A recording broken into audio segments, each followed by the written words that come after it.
আমার প্যারা রাসূল সাল্লাল্লাহু আলাইহি ওয়াসাল্লাম বলছেন, আয় আমার উম্মতেরা শুনে রাখো, জেনে রাখো, সেই দিন তোমাদের দুঃখের সময়ে কেউ না থাকলো আমি নবীকে তোমরা পাশে পেয়ে যাবে, আমি রাসূলকে সেদিন পাশে পেয়ে যাবে। আমি তোমাদেরকে হাউজে কাউসারের পানি পান করাবো। কিয়ামতের ময়দানে আমার নবী মুস্তাফা আমাদের আপনাদেরকে যদি নবীকে রাজি করতে পারি এই দুনিয়াতে থাকতে থাকতে, তাহলে সেদিন ওই কঠিন মুসিবত আমাদের কারো জন্য মুসিবত হবে না।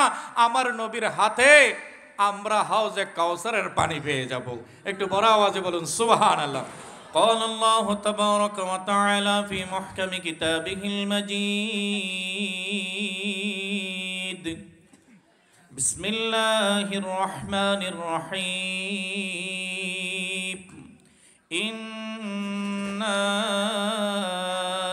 أعطيناك الكوثر فصل لربك وانحر إن شانئك هو الأبتر صدق الله مولانا العظيم وبلغنا رسوله النبي الحبيب الكريم ونحن على ذلك من الشاهدين والشاكرين والحمد لله رب العالمين مولاي صل وسلم دائما أبدا على حبيبك خير الخلق كلهم। কুরআন আরেক দিকে আমাদেরকে বলছে ওয়াইদা জা আজালুহুম লা ইস্তাখিরুনা সাআতাও ওয়া লা ইস্তাকদিমুন।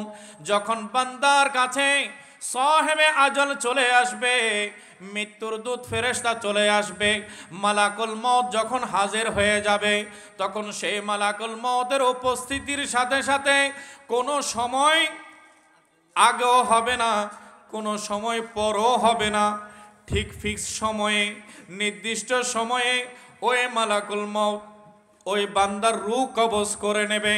বলছে মালাকুল মউত আসার আগে কাউকে কোনো অ্যালার্মিং দেবে না, কাউকে কোনো মিস কল দেবে না, কাউকে কোনো সতর্কতা দেবে না। যখন হাজির হবে তখন মালাকুল মউতকে সুপারিশ করে কেউ কিছু সময় বাড়িও নিতে পারবে না। আমার আল্লাহর ফয়সালা মোতাবেক বান্দার রূহ ওই মালাকুল মউত কবজ করে নেবে। আল্লাহ তাআলা বলছেন ওয়াইদা জাজারুহুম লা ইস্তাখিরুনা সাআতাও ওয়া লা ইস্তাকদিমুন।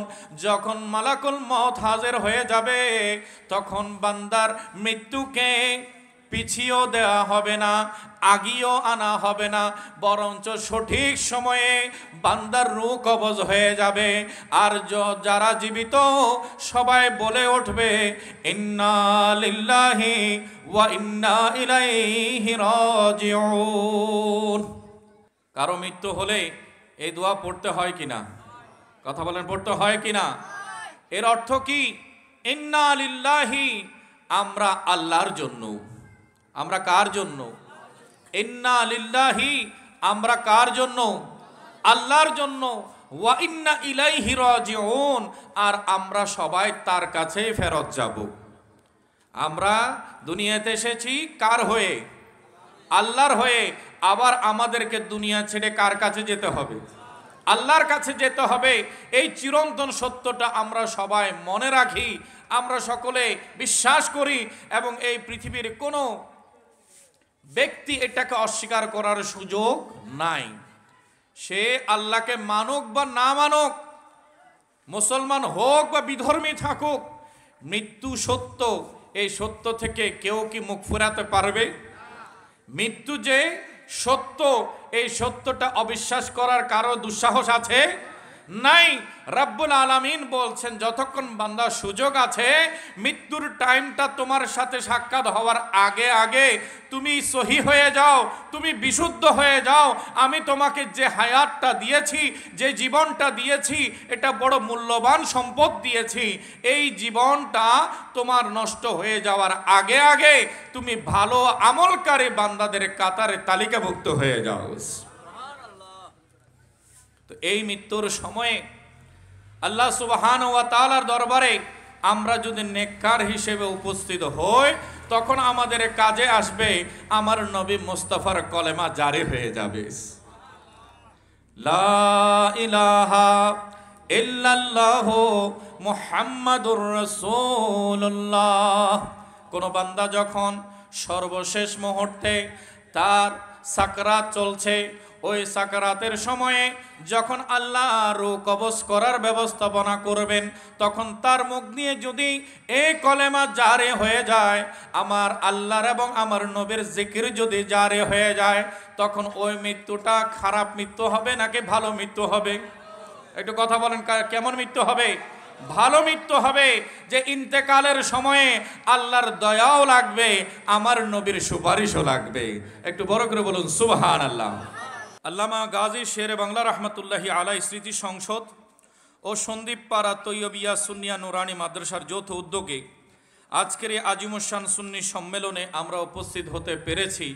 রব্বুল আলামিন এমন দয়া করেছেন, এই একটি জলসা, একটি বৈঠক যদি কবুল হয়ে যায়, সারা জীবনের গুনাহ মাফ হয়ে যাবে। এটি শুধু মুখের উপর দাবি নয়, 1450 বছর আগে আমার পেয়ারা রসুল আমাদেরকে খুশখবরি দান করেছেন। আল্লাহর হাবিব সাল্লাল্লাহু আলাইহি ওয়াসাল্লাম ইরশাদ করেছেন সহিহ বুখারী শরীফের কিতাবুদ দাওয়াতের হাদিসে পাক, আমার নবী মুস্তাফা বলছেন, ক্বালা রাসূলুল্লাহ, প্রত্যেকে বলি সাল্লাল্লাহু আলাইহি ওয়াসাল্লাম, ইন্না লিল্লাহি মালাইকাতান সাইয়াহিনা ফিল আরদ। আমার নবী মুস্তাফা সাল্লাল্লাহু আলাইহি ওয়াসাল্লাম বলছেন, জমিনে আল্লাহর কিছু স্পেশাল ফেরেশতা আছে, যারা জমিনে ঘুরে বেড়ান। কি করেন? ঘুরে বেড়ান। তারা এক স্থান থেকে অপর স্থানে ঘুরে বেড়ান। আল্লাহর পক্ষ থেকে তারা নির্দিষ্ট হয়েছেন, আদিষ্ট হয়েছেন, নির্দেশিত হয়ে আল্লাহর বান্দাদেরকে দেখার জন্য, আল্লাহর বান্দাদের খোঁজ খবর নেয়ার জন্য আসমান থেকে রহমতের ফেরেশতা জমিনে অবতরণ করেন। একটু বড় আওয়াজে বলি সুবহানাল্লাহ। আমার রাসূল সাল্লাল্লাহু আলাইহি ওয়াসাল্লাম ইরশাদ করছেন, ওই ফেরেশতারা যখন এই সফর করতে থাকেন, তখন যাত্রা পথে যখন কোনো জিকিরের মাহফিল দেখেন, যখন আল্লাহর তাসবির মাহফিল দেখেন, আল্লাহর তাকবীরের মাহফিল দেখেন, নবী মুস্তাফার দুরুদের মাহফিল দেখেন, তখন ওই ফেরেশতারা যাত্রা বিরতি করে ওই মজলিসে যারা শরীক হয়েছে তাদের ভেতরে এসে ওই মাহফিলে শরীক হয়ে যায়। তারা যখন মাহফিল শেষে দোয়ার জন্য হাত তুলে, ওই রহমতের ফেরেশতারা দোয়ার মধ্যে হাতে, ওই রহমতের ফেরেশতারা দোয়ার মধ্যে শরীক হয়ে যায়। আল্লাহর দরবারে বান্দারা যখন দোয়া করে, ওই রহমতের ফেরেশতারাও আমিন আমিন বলতে থাকে। আমার রাসূল বলেন, বান্দা মজলিস খতম হয়ে গেলে, শেষ হয়ে গেলে নিজ নিজ গন্তব্যে চলে যায়, আর রহমতের ফেরেশতা দুনিয়া থেকে সরাসরি আমার মালিকের দরবারে চলে যায়। রব্বুল আলামিনের দরবারে পৌঁছে গেলে আল্লাহ জিজ্ঞাসা করেন, আয় আমার ফেরেশতারা, আমার বান্দাদেরকে কেমন দেখেছো? আমার বান্দাদেরকে কি অবস্থায় পেয়েছো? তখন রহমতের ফেরেশতারা বলেন, আয় বারি তাআলা, তোমার বান্দাদেরকে দেখেছি, তারা তোমার জিকিরের মধ্যে মশগুল আছে, তোমার হামদের মধ্যে তারা রত আছে, আর ওই বান্দারা তুমি আল্লাহর দরবারে দোয়ার হাত তুলে দিয়েছে। তখন রব্বুল আলামিন জিজ্ঞাসা করেন, আয় ফেরেশতারা, বলো বলো, আমার বান্দারা আমার কাছে কি চায়? বলে, আল্লাহ তারা তোমার কাছে আবেদন করেছে, তোমার কাছে দোয়া করেছে, তুমি যেন তাদের জীবনের গুনাহ মাফ করে দাও। আমার আল্লাহ বলেন, আয় ফেরেশতারা, আমার বান্দারা কি আমাকে কপালের চোখে দেখেছে? বলে, না বারি তাআলা, তারা তো আপনাকে দেখে নাই। বলে, যদি তারা দেখতো তাহলে তাদের দোয়ার অবস্থা কেমন হতো? একটু বড় আওয়াজে বলি না সুবহানাল্লাহ। আমাদের খবর নিচ্ছেন কে? আমাদের অবস্থা বয়ান করছেন আল্লাহ রাব্বুল আলামিন। বলছেন, আমার বান্দারা যদি আমাকে দেখতে পেত তখন তাদের দোয়ার অবস্থা কেমন হতো? রাব্বুল আলামিনের দরবারে ফেরেশতারা বলেন, আয় বারে তাআলা, যদি তারা তোমাকে দেখতে পেত তাহলে তাদের দোয়ার মধ্যে তাদের আন্তরিকতা আরো বেশি হয়ে যেত। এরপরে আল্লাহ জিজ্ঞাসা করেন, এই ফেরেশতারা আমার বান্দারা আর কি কি চেয়েছে? বলে আল্লাহ তারা চেয়েছে তুমি যেন তাদের জন্য চিরস্থায়ী আরামের জায়গা জান্নাত বরাদ্দ করে দাও। একটু বড় আওয়াজে বলতে হবে সুবহানাল্লাহ। খুশখবরের ব্যাপার, সুসংবাদের ব্যাপার। আজকে যারা এখানে শরীক হয়েছেন তাদের ভাগ্যের চাকা ঘুরে উঠেছে, তাদের তকদিরের সেতারা চমকে উঠেছে। একটু বড় আওয়াজে বলি সুবহানাল্লাহ। আমরা কত বড় নেয়ামত অর্জন করতে যাচ্ছি। অনেকে ঘরের মধ্যে বসে আছে, অনেকে দোকানপাটে বসে আছে, অনেকে আড্ডার মধ্যে বসে আছে। তারা কি এই মর্যাদা অর্জন করতে পারবে? যারা অবহেলা করবে তারা নেয়ামত পাবে না, যারা নেয়ামতের কদর করবে আল্লাহ বলছেন শুকর আদায় করো, আমি আল্লাহ নেয়ামত বাড়িয়ে দেব। লাইন শাকারতুম লাযীদান্নাকুম।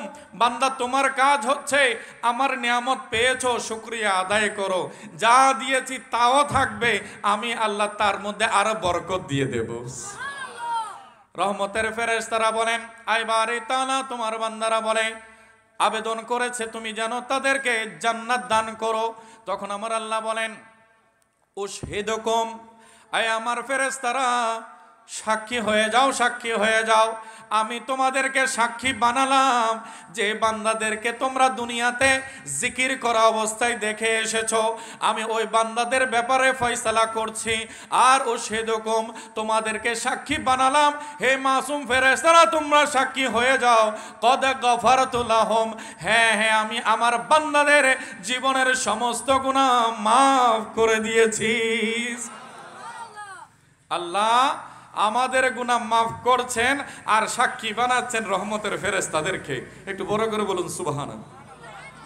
এরপরে ফেরেশতাদের মধ্য থেকে একজন ফেরেশতারা ইয়াকুল ক্বালা মালাকুন মিনাল মালাইকা, একজন ফেরেশতারা আল্লাহর দরবারে আরজি পেশ করেন, আবেদন করেন আয় আল্লাহ ফিহিম ফুলানুন লাইসা মিনহুম, আল্লাহ ওই মজলিসে অমুক বান্দাও আছে যে জিকির করার নিয়তে আসে নাই।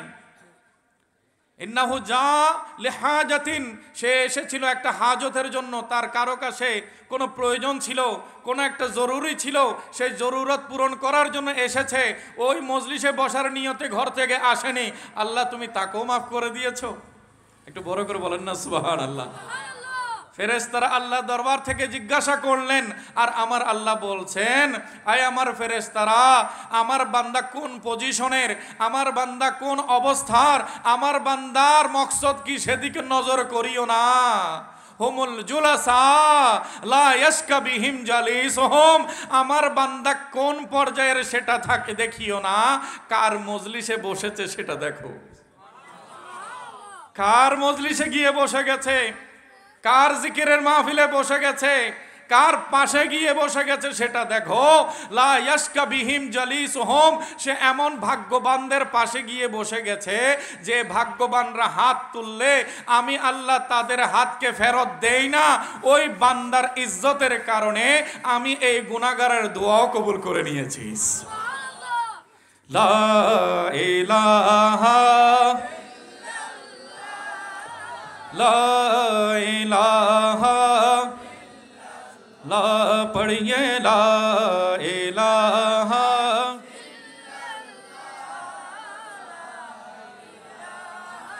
ইল্লাল্লাহ হক লা ইলাহা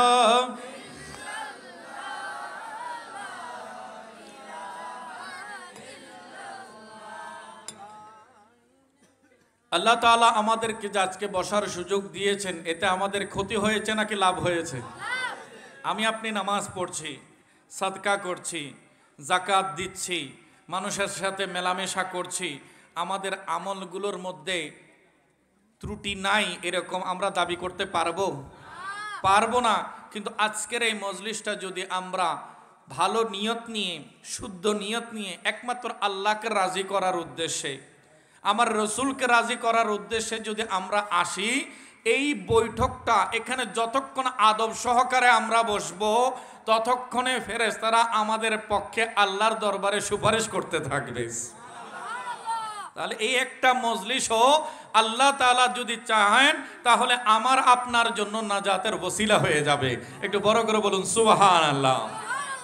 আজকের এই নুরানি জলসার সভাপতিত্ব করছেন আপনাদের সকলের সুপরিচিত চন্দ্রঘোনা রাগুনিয়াস্ত মাদ্রাসায়ে তৈবিয়া ওদুদিয়া সুন্নিয়া ফাজিল মাদ্রাসার সম্মানিত অধ্যক্ষ, বিশিষ্ট ইসলামী চিন্তাবিদ, লেখক ও গবেষক, আমার পরম শ্রদ্ধেয় হযরতুল হাজ আল্লামা মুফতি মুজিবুর রহমান নিজামী মুদ্দাজিল্লুহুল আলী, সবাই বলেন আমিন। মুদ্দাজিল্লুহুল আলী এই শব্দটা দোয়া, এর অর্থ হচ্ছে আল্লাহ ওনার হায়াত বাড়িয়ে দিক, আল্লাহ ওনার হায়াত বাড়িয়ে দিক। আলেম ওলামা যতদিন বেঁচে থাকবেন দ্বীনের খেদমত করবেন, ইসলামের খেদমত করবেন, তো বেশি বেশি আলেম ওলামার পাশে আমাদের থাকার দরকার আছে কিনা? তো ওনারা যদি বেঁচে থাকেন আমরা ওনাদের থেকে দ্বীন ধর্মের ব্যাপারে তত বেশি ফায়দা নিতে পারবো। একটু বড় আওয়াজে বলে আমিন। প্রধান অতিথি হিসেবে ইতিপূর্বে আপনাদের সামনে আলোচনায় অংশগ্রহণ করেছেন আল আমিন হাশমি দরবার শরীফের সম্মানিত সাজ্জাদা নশীন, আল আমিন বারিয়া কামিল মডেল মাদ্রাসার শেখুল হাদিস, পীর তরিকত জানশীন ফকিহে বাঙ্গাল, খলিফা তাজ শরিয়া দরবার আলা হজরতুল হাজ আল্লামা মুফতি কাজী শাহিদুর রহমান হাশমি মুদ্দাজিল্লুহুল আলী, সবাই বলেন আমিন। এবং আরও অনেক বক্তার আলোচনা ইনশাল্লাহ আপনারা শুনবেন। বিশিষ্ট ইসলামী চিন্তাবিদ হযরত মাওলানা মুফতি ইদ্রিস হোসেন আল কাদরি, প্রতিষ্ঠাতা পরিচালক নূরে মদিন ইন্টারন্যাশনাল মাদ্রাসা, খতিব গাউসে পাক জামে মসজিদ রূপগঞ্জ নারায়ণগঞ্জ, এভাবে করে আরও অনেক আলোচকবৃন্দের নাম এখানে উল্লেখ করা হয়েছে। আমি বিশেষভাবে শুকরিয়া আদায় করছি আল্লামা গাজী শেরে বাংলা রহমতুল্লাহ স্মৃতি সংসদ এবং সার্বিক সহযোগিতা এলাকাবাসী ও প্রবাসী ভাইয়েরা যারা এই মাহফিলকে সফল করার ক্ষেত্রে দীর্ঘদিন ধরে শ্রম দিয়েছেন এবং আর্থিকভাবে সহায়তা প্রদান করেছেন। আল্লাহ তাআলা তাদের এই মেহনতকে কবুল করুক, আমিন। এনাদের জন্য দোয়া করা দরকার আছে কিনা? ওনারা কষ্ট করেছেন বিদায় আজকে কোরআন ও সুন্নাহর ছাত্র হওয়ার আল্লাহ আমাদের সুযোগ করে দিয়েছেন। আমরা একদিকে আল্লাহর বাণী শুনবো, অপরদিকে আমার নবী মুস্তাফার হাদিস শুনবো। এর মাধ্যমে আমাদের অন্তর ঈমানি জজবায় ভরে উঠবে। একটু বড় আওয়াজে বলি সুবহানাল্লাহ। আমাকে একটি বিষয়বস্তু দেওয়া হয়েছে সূরায়ে কাউসার, সূরাতুল কাউসার আমাদের সবার মুখস্থ আছে। তো এই পবিত্র সূরা, পবিত্র কোরআনের সর্বকনিষ্ঠ সূরা, সবচেয়ে ছোট সূরার নাম কি? সূরাতুল কাউসার। এই সূরায়ে কাউসারের তাফসীর করার জন্য আমাকে বলা হয়েছে। আমি চেষ্টা করব খুব কম সময়ের মধ্যে আপনাদের সাথে কিছু গুরুত্বপূর্ণ আলোচনা উপস্থাপন করার জন্য। আল্লাহ তাআলা আমাদের সবাইকে বোঝার তৌফিক দান করুক, আমিন। দেখুন, কোরআন আল্লাহ দিয়েছেন আমাদের হেদায়েতের জন্য। কিসের জন্য? হেদায়েতের জন্য। কোরআনে কোনো ভুল আছে? কোরআনে কোনো সন্দেহ আছে? কোরআনের শুরুতেই আল্লাহ সুবহানাহু ওয়া তাআলা স্পষ্ট বলে দিয়েছেন, বিসমিল্লাহির রহমানির রহিম, আলিফ লাম মিম, যালিকাল কিতাবু লা রাইবা ফীহি। বড় আওয়াজ বলে সুবহানাল্লাহ। আল্লাহ সুবহানাহু ওয়া তাআলা বলছেন আলিফ লাম মিম, আলিফ লাম মিম, যালিকাল কিতাবু, এটি ওই কিতাব, লা রাইবা ফি, যাতে সন্দেহের কোনো সুযোগ নাই, কোনো অবকাশ নাই। আল্লাহর কোরআন, এই কোরআনের ব্যাপারে আল্লাহ তাআলা নিজেই বলছেন এই কোরআনের মধ্যে কোনো ভুল নাই, কোনো সন্দেহ নাই, একেবারে পুত পবিত্র বিশুদ্ধ আল্লাহর কালামের নাম হচ্ছে পবিত্র কোরআন। একটু বড় আওয়াজে বলি সুবহানাল্লাহ। রব্বুল আলামিন ওই কোরআন আমাদেরকে দিয়েছেন। পরের আয়াতে বলেছেন হুদাল্লিল মুত্তাকিন, এই কোরআন আমি দিয়েছি যাতে এখান থেকে মুত্তাকিরা হেদায়েত নিতে পারে। মুত্তাকিরা কি নিতে পারে? হেদায়েত নিতে পারে। এখন আমরা কারো বয়স 10, 20, 30, 40, 50, 60, 70 হয়ে গেছে, দীর্ঘদিন ধরে কোরআন পড়ছি, কিন্তু কোরআনের তর্জমা আমরা জানি? কোরআনের মর্ম কি আমরা জানি? কোরআনের তাফসীর কি আমরা জানি না? তাহলে কোরআনের হেদায়েত আমরা কি নিতে পারবো? কোরআন শুদ্ধভাবে পড়তে হবে, আবার কোরআন বুঝে বুঝে আমল করতে হবে। কোরআন বুঝে বুঝে আমল করতে হবে। এবার আমরা একটু সংক্ষেপে জেনে নিই আমাদের কাছে কোরআন 4টি হক পাবে। কয়টা হক? মুসলমানের কাছে কোরআন কয়টি হক পাবে? আমাদের মনে থাকে জায়গা জমিতে কার হক কি, বিবাহ শাদীতে স্বামী স্ত্রীর কার হক কি, এটা আমরা খুব মনে রাখি। মা বাবা হয়ে গেলে মা বাবার হক কি, সন্তান হয়ে গেলে সন্তানের হক কি, এগুলো নিয়ে আলোচনা হয়। কখনো কি কোরআনের হক নিয়ে আলোচনা হয়েছে? অথচ কোরআন আমাদের কাছে হক পাবে কয়টি? 4টি।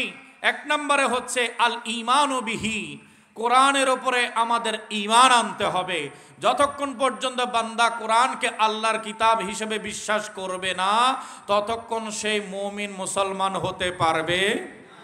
তাহলে কোরআনের প্রথম হকের নাম কোরআনের উপরে ঈমান। কোরআনের উপরে কি? ঈমান। তারপরে 2 নম্বরে কোরআনের হক হচ্ছে আত-তিলাওয়াতু বিল মাখারিজিস সাহিহা, কোরআনকে বিশুদ্ধ মাখরাজ থেকে শুদ্ধভাবে কোরআন তেলাওয়াত করতে হবে। কোরআনের দ্বিতীয় হক হচ্ছে আপনি ভুল ভাল করে কোরআন পড়লে হবে না, কোরআনকে সহি শুদ্ধভাবে পড়তে হবে।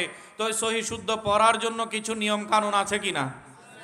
সহি শুদ্ধ কোরআন পড়ার জন্য কিছু নিয়ম কানুন আছে, কায়দা আছে। সেগুলো একজন উপযুক্ত আলেমের সাথে যোগাযোগ করে আপনাকে শিখে নিতে হবে। আর শিখে নিয়ে যখন কোরআন পড়বেন, তখন কোরআনের 2 নম্বরের, দ্বিতীয় নম্বরের সে হকটা আপনার দ্বারা আদায় হয়ে যাবে। একটু বড় আওয়াজে বলে সুবহানাল্লাহ।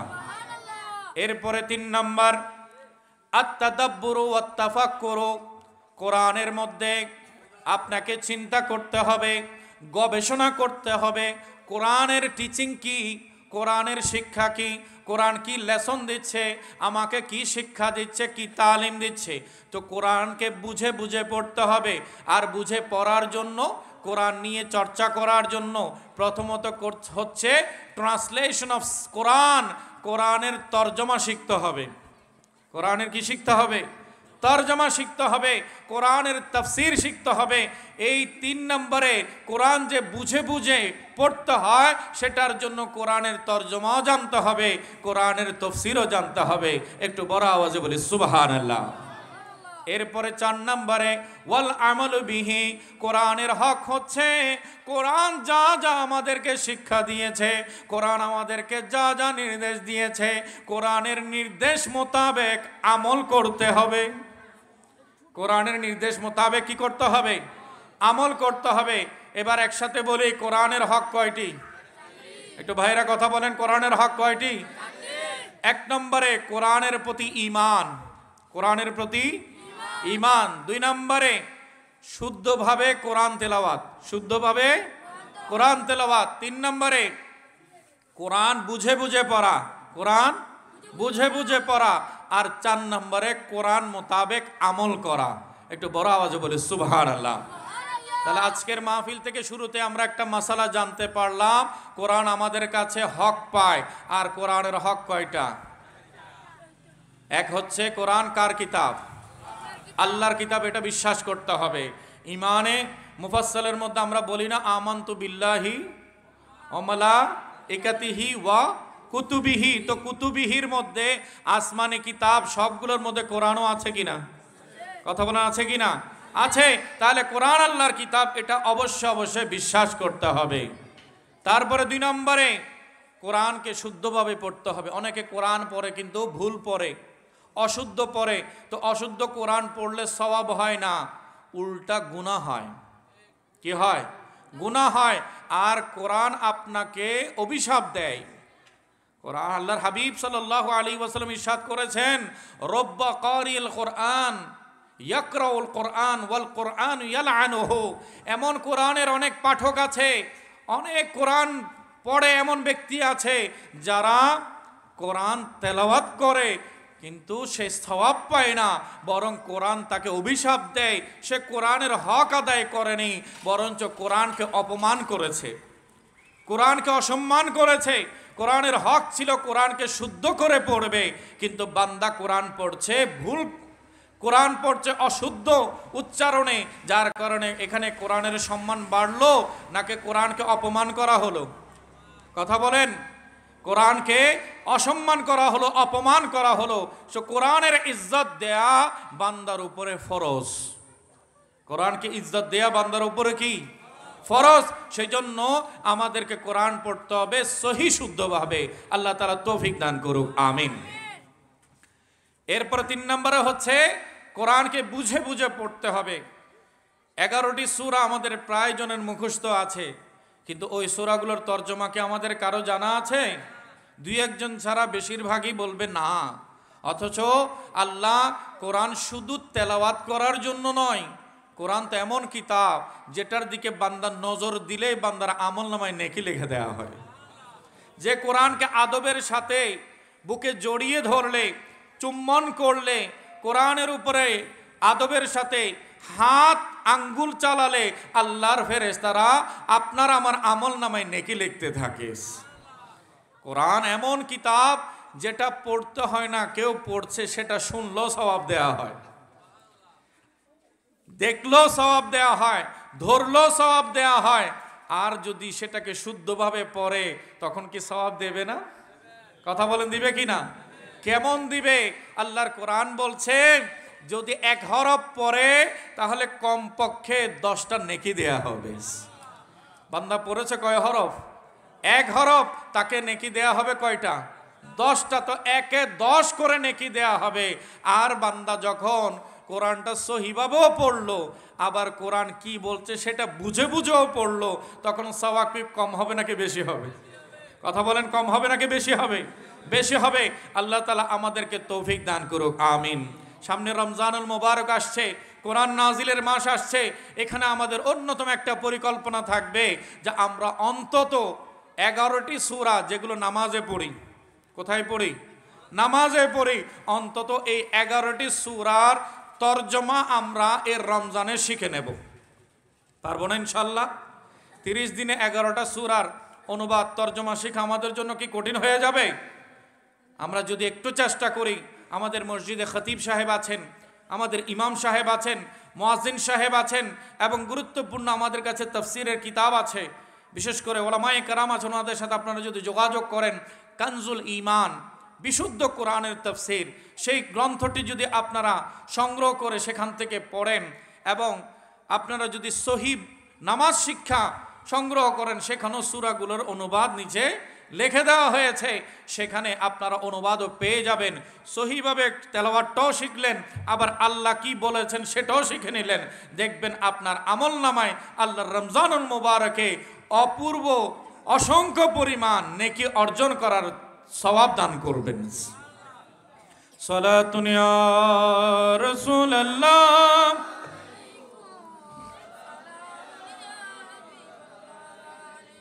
चैन आता है मेरे दिल को तमाम, नाम लेते ही तुम्हारा या नबी सलातुन या।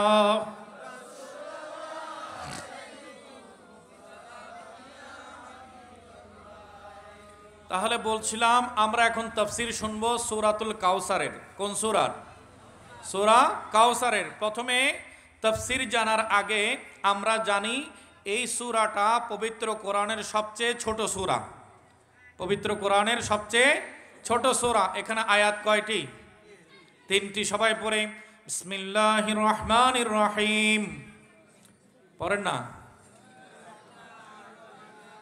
ইন্না আ'তাইনাকাল কাউসার فصل لربك وانحر إن شانئك هو الأبتر। আল্লাহ তাআলা প্রতিটি হরফের 10 গুণ আল্লাহ চাইলে আরো বেশি বাড়িয়ে দিতে পারেন।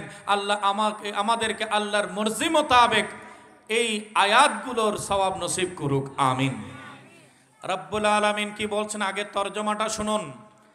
আল্লাহ তাআলা বলছেন ইন্না, নিশ্চয় আমি, আতাইনাকা, আপনি নবীকে দান করেছি, আল কাউসার, কাউসার।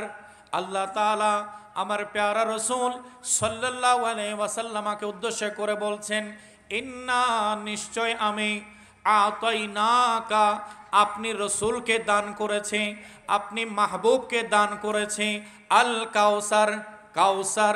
একটু বড় করে বলি সুবহানাল্লাহ। আমার নবীকে কাউসার দিয়েছেন কে? আমার নবীকে কাউসার দিয়েছেন কে?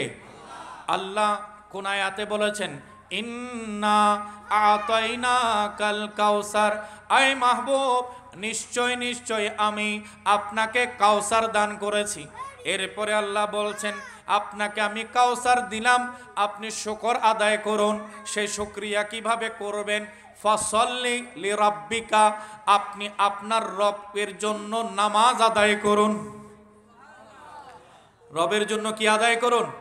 নামাজ আদায় করুন। ওয়ানহার, এবং আল্লাহর সন্তুষ্টির জন্য আপনি কোরবানি করুন।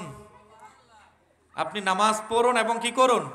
কোরবানি করুন। তাহলে একটু অনুবাদটা খেয়াল করেন। ফাসল্লি, আপনি নামাজ পড়ুন, লিরাব্বিকা, আপন রবের জন্য, ওয়ানহার, এবং আপনি কোরবানি করুন।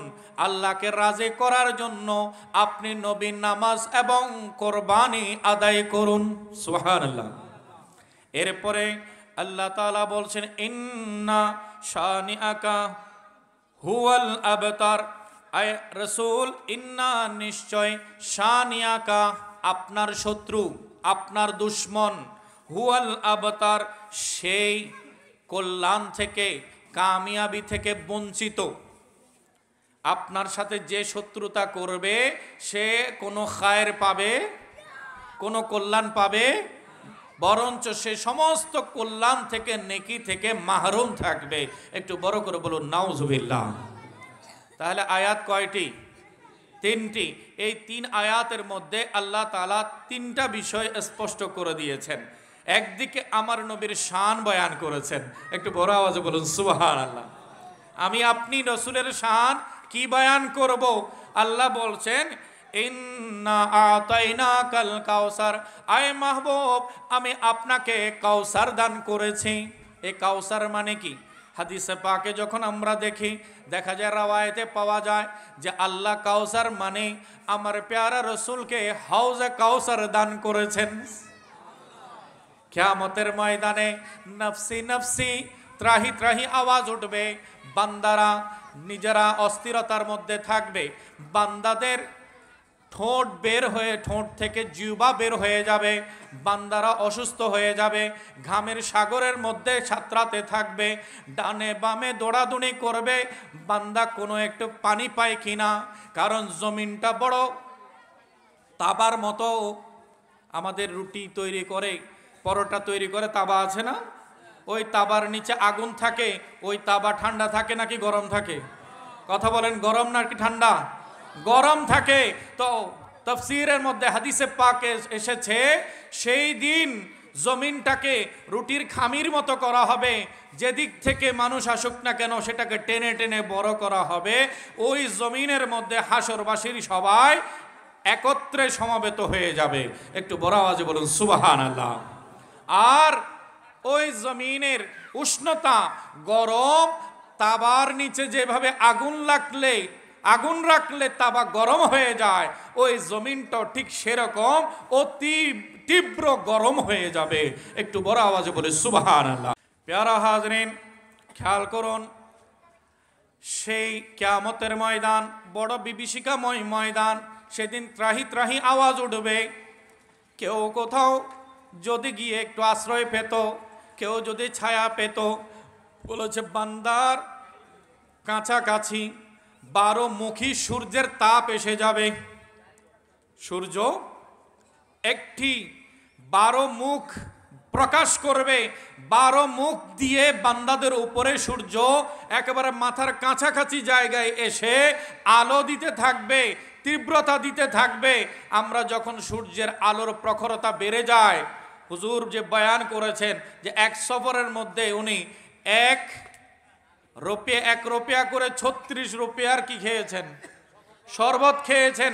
তাহলে এক জার্নিতে এই সামান্য দুনিয়ার আসমান থেকে যে গরম আসছে সেটা সহ্য করতে না পেরে 36 গ্লাস তিনি শরবত পান করেছেন এক সফরের মধ্যে।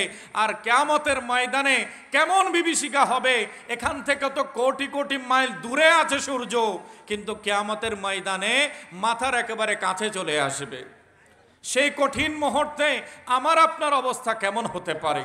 একটু বড় আওয়াজে বলুন আল্লাহু আকবার। আবার বলি আল্লাহু আকবার, আবার বলি আল্লাহু আকবার। এবার মহব্বতের সাথে বলুন ইয়া রাসূলুল্লাহ। আবার বলি ইয়া রাসূলুল্লাহ, আবার বলি ইয়া রাসূলুল্লাহ। দেখুন কিয়ামতের ময়দান, সেই ময়দানের মধ্যে বান্দারা সূর্যের প্রখরতার মধ্যে থাকবে, নিচের জমিন তাবার মতো গরম হবে, উপরে আসমান থেকে সূর্য প্রখর তাপ দেবে, বান্দার সারা শরীর ঘামে ভিজে যাবে, সাঁতার কাটতে থাকবে। ওই অবস্থার মধ্যে বান্দা একটু তালাশ করবে, কোথাও কেউ কি আছো যে আমাকে এক ঘুঁট পানি পান করাবে, আমার মুখে একটু পানি দেবে, এমন কোনো ব্যক্তি আছে কিনা?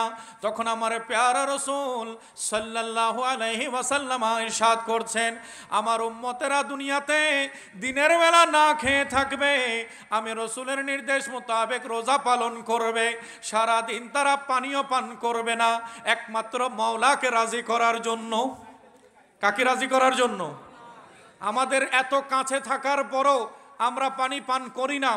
ঘরের ভেতরে কেউ যদি দরজা আটকিয়ে পানি পান করতে পারে না, তাকে তো সেখানে কেউ দেখছে না।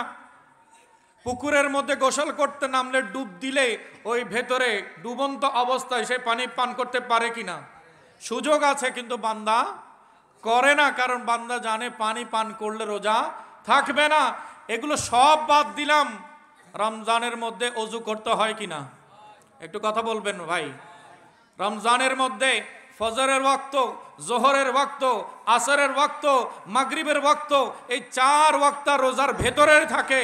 ওই 4 ওয়াক্তের মধ্যে নামাজ পড়তে গেলে, কোরআন পড়তে গেলে আমাকে আপনাকে ওযু তাজা করতে হয় কিনা?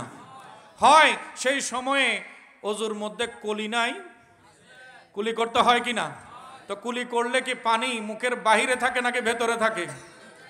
গলা থেকে কয় মাইল দূরে?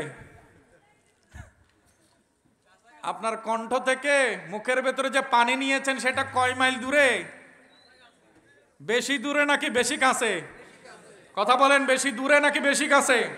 বেশি কাছে। তো বান্দা, তোমার মুখের ভেতরে তো কোনো ক্যামেরা নাই, সেখানে তো কারো নজর নাই, এত ভেতরে পানি, গলার একেবারে কাছাকাছি, এদিকে গলা পানির পিপাসায় কাতর হয়ে গেছে, তুমি পানির জন্য অস্থির হয়ে গেছো, রোদের প্রখরতায় তুমি এত বেচैन হয়ে গেছো, কিন্তু পানি এত কাছে যাওয়ার পরও এক কতরা পানিও তুমি নামতে দিচ্ছ না কেন? বলে এই রোজা তো কাউকে দেখানোর জন্য রাখি নাই, আমার মাওলাকে রাজি করার জন্য রেখেছি। এই রোজা আমি যার জন্য রেখেছি, দুনিয়াবাসী না দেখলো তিনি দেখে রয়েছেন বান্দা কি আমাকে রাজি করছে নাকি আমার নাফরমানি করছে। আমার বান্দা জানে এক ফোঁটা পানি গলা দিয়ে যদি নেমে যায় সাথে সাথে রোজা নষ্ট হয়ে যাবে, আমার ইবাদত আর কবুল হবে না। বান্দা তখন বলে, মালিক তোমাকে আমি বিশ্বাস করি, কেউ না দেখলো আমি ইহসানের পর্যায়ে পৌঁছে গেছি। আমার প্যারা রাসূল বলেছেন, সহিহ বুখারীর হাদিসে পাক, সহিহ মুসলিমের হাদিসে পাক, আন তা'বুদাল্লাহা কাআন্নাকা তারাহু ফাইন লাম তাকুন তারাহু ফাইন্নাহু ইয়ারাকা। আয় বান্দা, ইবাদত যখন করবে এমন অনুভূতি অন্তরে জায়গা দাও যে আমি ইবাদত করছি আর ইবাদতের মসল্লায় আমার মালিককে চোখে দেখতে পাচ্ছি। ফাইন লাম তাকুন তারাহু ফাইন্নাহু ইয়ারাকা। যদি তুমি তোমার মালিককে না দেখো তাহলে এই বিশ্বাসটুকু রাখো, তিনি তোমাকে দেখে রয়েছেন, তিনি তোমাকে দেখে রয়েছেন। বান্দা যখন রোজা রাখে তখন ইহসানের পর্যায়ে চলে যায়, যে দুনিয়ার কোনো ক্যামেরা না দেখো, দুনিয়ার কোনো মানুষের চোখ না দেখো, এমনকি আমার নিজের চোখও আমি দেখছি না। নিজের চোখও নিজের মুখের ভেতরে দেখার সুযোগ আছে? নাই। আমার চোখও দেখি না, লোকের চোখও দেখে না, কোনো ক্যামেরাও দেখে না, কিন্তু এমন মালিক দেখে যার দেখায় কোনো বাধা। যার দেখার মধ্যে কোনো পর্দা নাই। এটাই হচ্ছে বান্দা আর আল্লাহর মধ্যে রহস্য। বান্দা এত কাছে পানি থাকা সত্ত্বেও গলায় নামতে দেয় না। বান্দা বিশ্বাস করে আমার মালিক দেখে রয়েছে, মালিক তুমি রাজি হয়ে যাও। শুধু তোমাকে রাজি করার জন্য পানির আমার প্রয়োজন ছিল, তারপরও আমি পানি এত গলার কাছে যাওয়ার পরও মুখ থেকে বের করে দিয়েছি। একটু বড় করে বলুন সুবহানাল্লাহ। সালাতুন ইয়া রাসূল।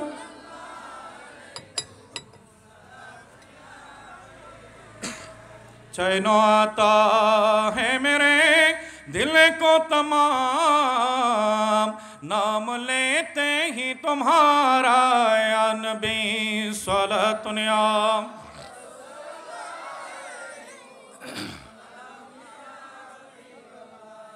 তাহলে বলছিলাম কিয়ামতের ময়দানে বান্দা যখন উঠবে, এত অস্থিরতার মধ্যে থাকবে, ঘামের সাগরের মধ্যে সাঁতরাতে থাকবে, সেই কঠিন মুসিবতের সময়ে ত্রাহি ত্রাহি আওয়াজ তুলবে, নফসি নফসি বলবে, আজ আমি নিজেকে কিভাবে বাঁচাবো।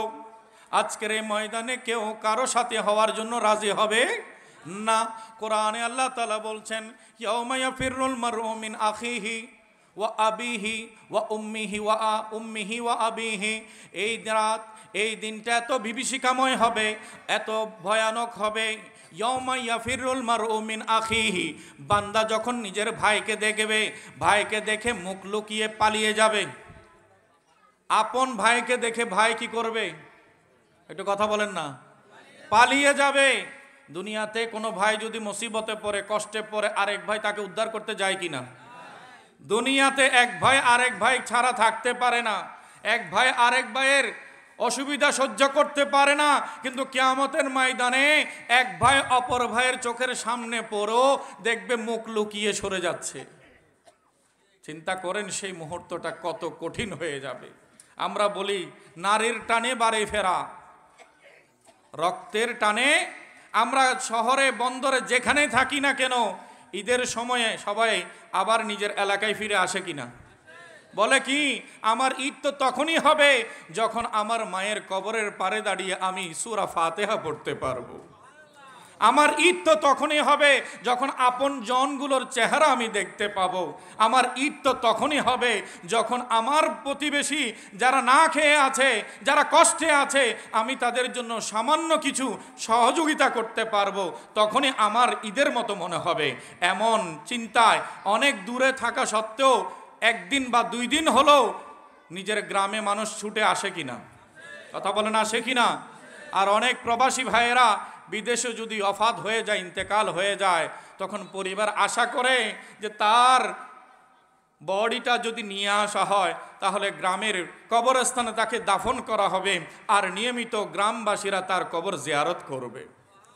ওই বান্দার কবরে সওয়াব পৌঁছাবে, এটার আশায়ও বিদেশে হাজার হাজার লক্ষ মাইল দূরে মারা গেল তাকে এনে নিজের স্বদেশে দাফন করার জন্য প্রতিবেশী এলাকাবাসীর মনে আগ্রহ জাগে কিনা?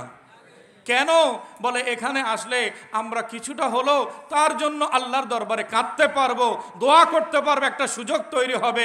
নতুবা বিদেশে কোথায় দাফন হবে কেউ জানতে পারবে না। কোনোদিন তার কবরের পারে জিয়ারত করার জন্য কেউ হয়তো নাও যেতে পারে। আল্লাহ তাআলা আমাদেরকে এত গভীর সম্পর্ক, নারীর টান, রক্তের বন্ধন দান করেছেন, তারপরও কিয়ামতের ময়দানে ওই রক্তের সম্পর্ক বিচ্ছিন্ন হয়ে যাবে, একজন আরেকজনের সাথে অপরিচিত হয়ে যাবে। কোরআন বলছে ইয়াউমা ইয়াফিরুল মারউ মিন আখিহি, সেদিন ভাই ভাইকে দেখে পালিয়ে যাবে, ফেরার হয়ে যাবে, পলায়ন করবে। ওয়া উম্মিহি ওয়া আবিহি, মা সন্তানকে দেখবে পালিয়ে যাবে, বাবা সন্তানকে দেখবে পালিয়ে যাবে। দুনিয়ার বুকে পিতা পুত্রের মধ্যে মহব্বতের সম্পর্ক আছে কিনা? মায়ের সাথে সন্তানের মহব্বতের সম্পর্ক আছে কিনা? এবং দুনিয়াবাসী জানে যে মা বাবার সাথে ভালোবাসার যে সম্পর্ক পৃথিবীর আর কারো সাথে এত গভীর মহব্বতের সম্পর্ক হতে পারে। কারণ মা বাবার সাথে সন্তানের ভালোবাসা আর সন্তানের প্রতি মা বাবার ভালোবাসা কোনো কিছুর বিনিময়ের জন্য হয় না, এটা একমাত্র আল্লাহর কুদরতি নিদর্শন। রাব্বুল আলামিন মা এবং বাবার অন্তরে সন্তানের মহব্বত আর সন্তানের অন্তরে মা বাবার মহব্বত ঢেলে দিয়েছেন। সালাতুন ইয়া রাসূলুল্লাহ।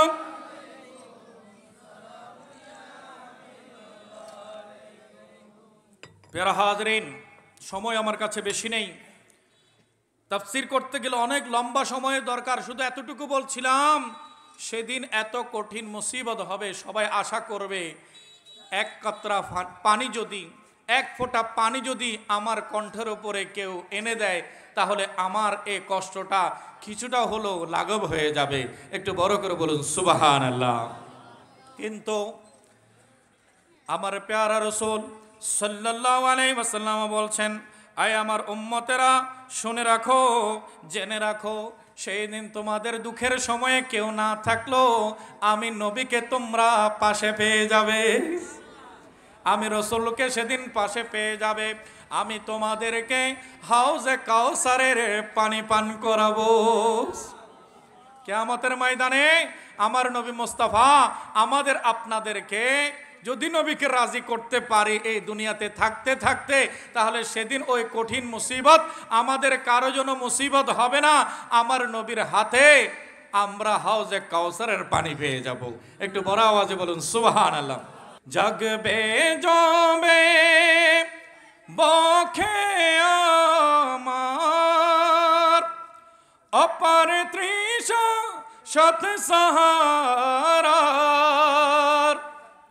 জাগবে জবে বখে আমার অপার তৃষা সত সাহারার। জানি ধরবে তুলে কণ্ঠে আমার কাউসারের পেয়ালা। নবী কমলিওয়ালা, সবাই বলি নবী। দুঃখের দিনের দরদি মোর নবী কমলিওয়ালা। নবী দুঃখের দিনের দরদি মোর নবী কমলিওয়ালা। নবী তুমি আসবে জানি আধার রাতে, জ্বলবে চেরাগ লালা। নবী নবী মাঝে দরিয়ায় উঠলে তুফান, তাই নাই আমি ডরি। বড় করে বলুন মারহাবা। কাজী নজরুল ইসলাম নবী মুস্তাফার হাদিসকে কিভাবে বাংলায় নাতে রসুলের মধ্যে অনুবাদ করে দিয়েছেন। বলছে কাল হাসরের ময়দানে তুফান উঠবে, হাসরের ময়দানে ঘামের সমুদ্রের মধ্যে সবাই সাঁতরাতে থাকবে, আমাদের কোনো ভয় নাই, কারণ সেদিন আমাদেরকে আমার নবীর শাফাতের তরি পার করিয়ে নেবে। আর একটু বড় আওয়াজে বলতে হবে। মাঝে দরিয়ায় উঠলে তুফান, তাই না আমি ডরি, জানি আমায় কুলে নেবে তোমার শাফাতের তরি। হয় নাই? পেছনের ভাইয়ের আওয়াজ দিতে হবে। মাঝে দরিয়ায় উঠলে তুফান, তাই না আমি ডরি, জানি আমায় কুলে তোলে নেবে তোমার শাফাতের তরি। তোমার বেঘুম নয়ন জানি করবে আমায় নেগাহবানি, জানি রাঙবে ধূসর দিনগুলো মোর তোমার খেয়ালা। নবী নবী দুঃখের দিনের দরদি মোর নবী লা। নবী দুঃখের দিনের দরদি মোর নবী কমলি ওয়ালা নবী তুমি আসবে জানি আধার রাতে জ্বলবে চিরাগ লালা নবী নবী সালাতুন ইয়া রাসূল।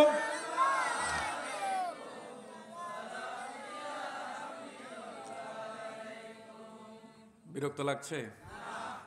আলোচনা হওয়া দরকার আছে। আমাদের নবীর তারিফ, কাল হাসরের জন্য আমার নবী কান্ডারি, এটা শুনলেই তো মন ঠান্ডা হয়ে যায়, আমাদের অন্তর শীতল হয়ে যায় যে দুনিয়াতে আমরা অভিভাবক ছাড়া আসি নাই, আমাদের অভিভাবক আছে কিনা, আল্লাহর দরবারে আমাদের হয়ে সুপারিশ করার জন্য আমাদের অভিভাবক আছে কিনা। সেই জন্য ওই অভিভাবক শুধু থাকলে হবে না, অভিভাবকের সাথে যোগাযোগও থাকতে হবে। শুধু কাগজে কলমে লিখলেন ভর্তি ফরমে অভিভাবক অমুক, কিন্তু তার সাথে আপনার সাথে দূরও কোনো সম্পর্ক নাই। এখন শিক্ষা প্রতিষ্ঠানে কোনো ঝামেলা হলে ওই অভিভাবকের নাম দিয়ে আপনার কোনো কাম হবে নাকি ডাকার সাথে সাথে আপনার বিপদে তাকে ঝাঁপিয়ে পড়তে হবে, তাকে ছুটে আসতে হবে। তো আমি আপনি যদি শুধু এতটুকুই বলি আল্লাহর দরবারে আমার আপনার জন্য আল্লাহর রসুল অভিভাবক হিসেবে আছেন, আর দুনিয়াতে নবীর সাথে কোনো সম্পর্ক, নবী থেকে আমরা জুদা, তাহলে এই অভিভাবক আছেন দাবি করাটার কোনো ফলাফল, কোনো রেজাল্টকে আমরা অর্জন করতে পারবো না। তাহলে কি করতে হবে? আল্লাহ বলেছেন আমার নবীর যে হয়ে যাবে আমি আল্লাহ তার হয়ে যাব। निस्बते मुस्तफा भी बड़ी चीज है, निस्बते मुस्तफा भी बड़ी चीज है, जिसकी निस्बत नहीं उसकी बख्शिश नहीं, खुद खुदा ने नबी से ये फरमा दिया, जो तुम्हारा नहीं वो हमारा नहीं। तो बड़ो करे बोले सुभान अल्लाह। निस्बते मुस्तफा भी बड़ी चीज है, নবীর সাথে নিসবত হওয়া, নবীর সাথে সম্পর্ক হওয়া, এটা বড় খুশকিসমতির ব্যাপার।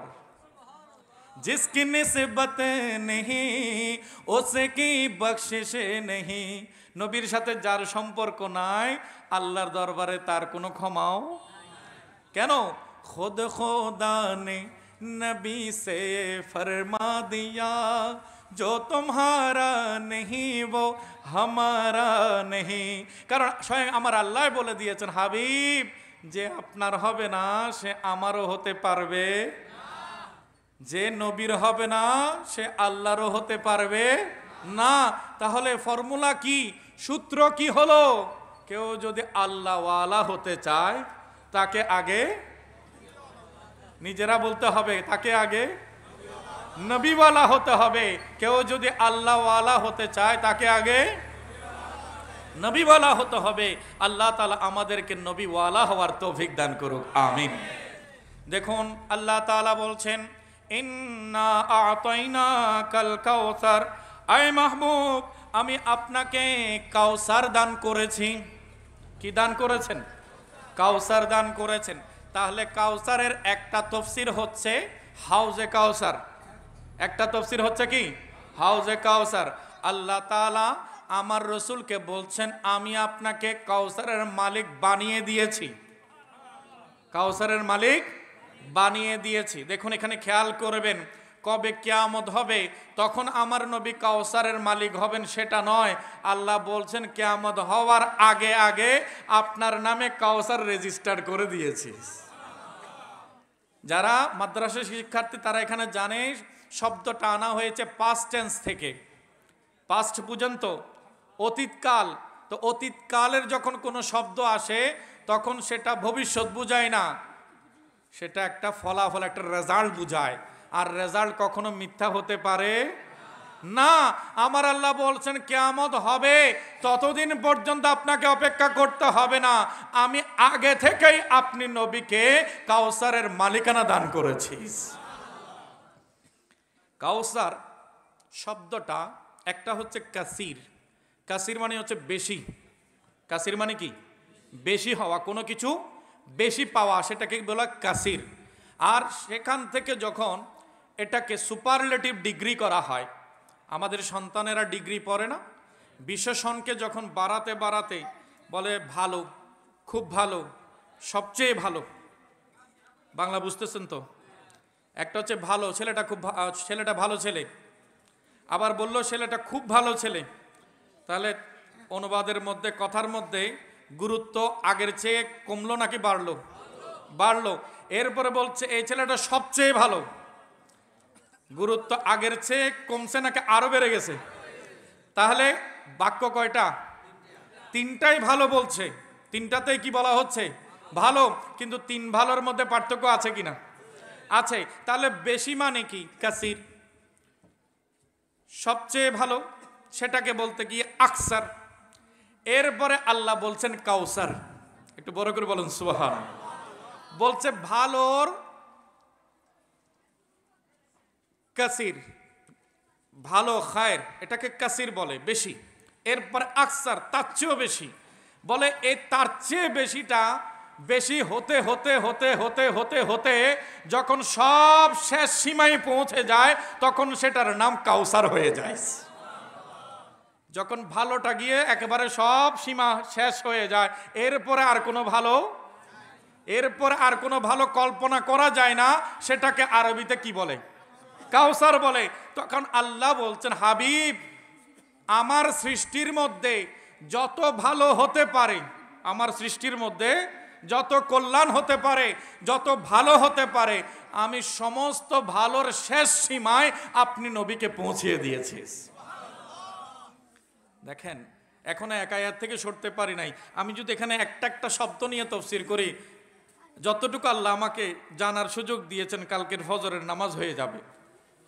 শুধু এক আয়াতের তাফসীরও শেষ হবে না, এতগুলো রহস্যের কথা আল্লাহ এই 3 আয়াতের মধ্যে বয়ান করে দিয়েছেন।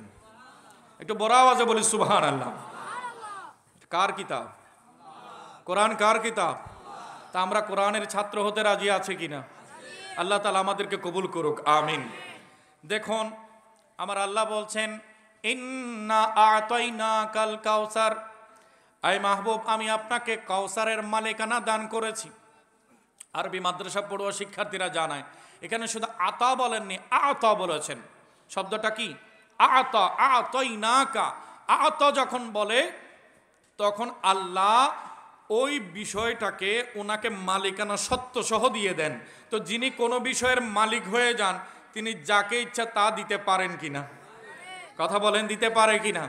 আপনি যদি কাউকে মালিকানা লিখে দেন, আপনার থেকে জমি নিয়েছে, তাকে যখন মালিকানা রেজিস্টার করে দিয়ে দিয়েছেন, তখন তিনি তার নিজের কাজের জন্য যেমন ইচ্ছা তেমন করে ব্যবহার করতে পারে, এবং উনি চাইলে সেটা আবার অন্যজনকেও মালিক বানিয়ে দিতে পারে। এই এখতিয়ার আছে কিনা?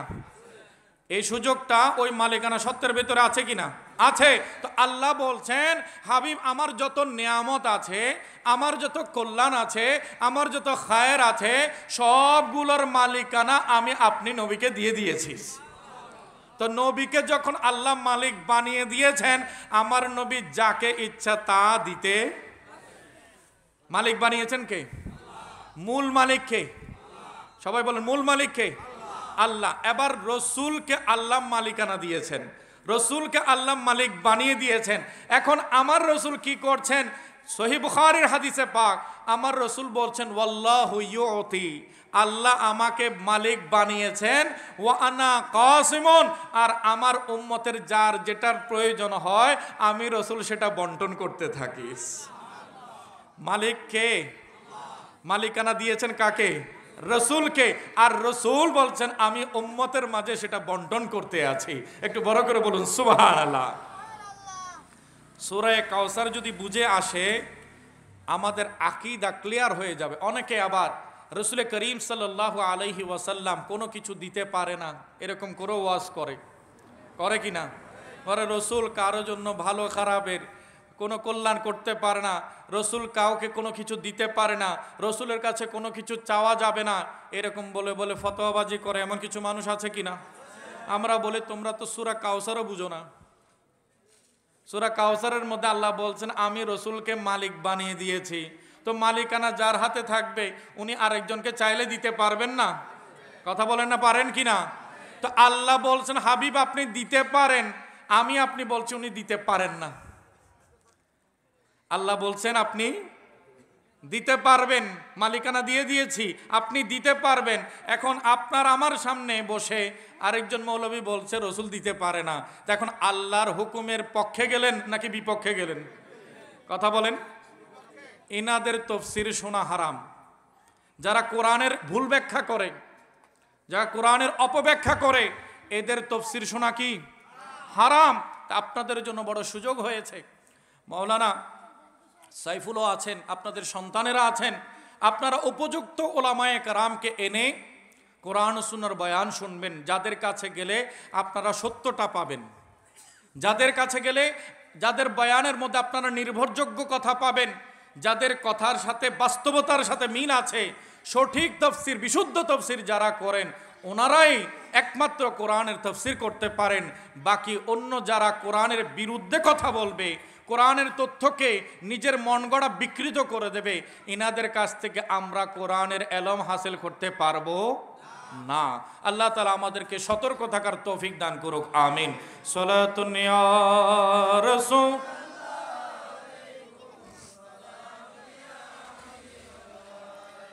দ্বিতীয় আয়াতে চলে আসি। আল্লাহ তাআলা বলছেন ফাসাল্লি লিরাব্বিকা ওয়ানহার। ফাসাল্লি লিরাব্বিকা, সবাই বলে ফাসাল্লি লিরাব্বিকা ওয়ানহার। সুতরাং ফাসাল্লি আপনি নামাজ আদায় করুন, লিরাব্বিকা আপনার রবের জন্য, আপনার রবের জন্য আপনি নামাজ আদায় করুন, ওয়ানহার আপনি কোরবানি করুন। একটু বড় করে বলে সুবহানাল্লাহ। দেখেন আমার রসুলকে আল্লাহ কাউসার দিয়েছেন ইবাদত হিসাব করে নয়, কোরবানি হিসাব করে নয়, ইবাদতের কথা বলেছেন পরে। আগে বলেছেন আপনাকে আমি কাউসারের মালিক বানিয়েছি। তাহলে কি বোঝা গেল?